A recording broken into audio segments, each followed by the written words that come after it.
There's a reported system upset at the BP Whiting refinery. Our residents in the northwest Indiana and neighboring suburbs are now smelling gas in some areas. Let's go to Elizabeth Matthews live first at 4 with the latest. Elizabeth.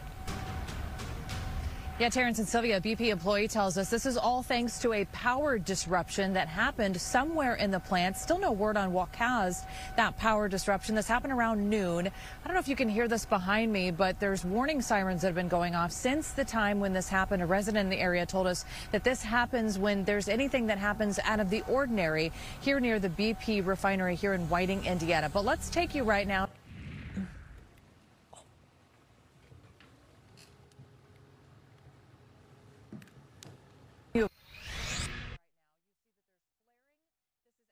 Tapered off from what it looked like just a few hours ago. This is extra flaring, we're told. It's a safety release meant to burn off extra product from the facility during something that happens like a power outage.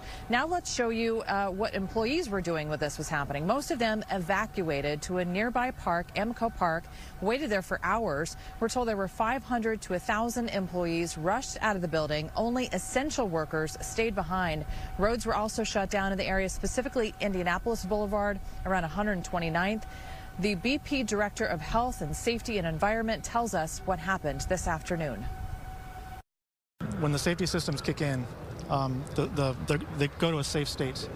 Right, that's kind of how it's all built together. It goes to a safe state, and when that happens, the pressure has to come down. That pressure is relieved to the flares. So the flare is the safe location to relieve it, well above the ground. The flare may look large, but it's doing what it's supposed to do.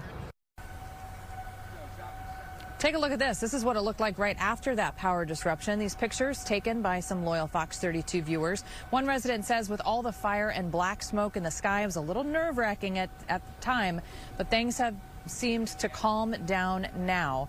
They are still in the process of actually shutting this plant down. When we talked to that BP employee, we said, how long does that process take? And he says it's too early to tell and how long those evacuations will last. But thankfully, there are no evacuations for the residents who live here. We're standing very close to this plant, and right across the street from me are houses. So people do live relatively close to this, but thankfully, no one is being sent from their homes tonight. There are several fire departments, local fire departments on hand for this type of response, and also the Lake County Hazmat Response Team is also in the area doing what they are calling atmospheric testing. That's all for now. Elizabeth Matthews, Fox 32, Chicago.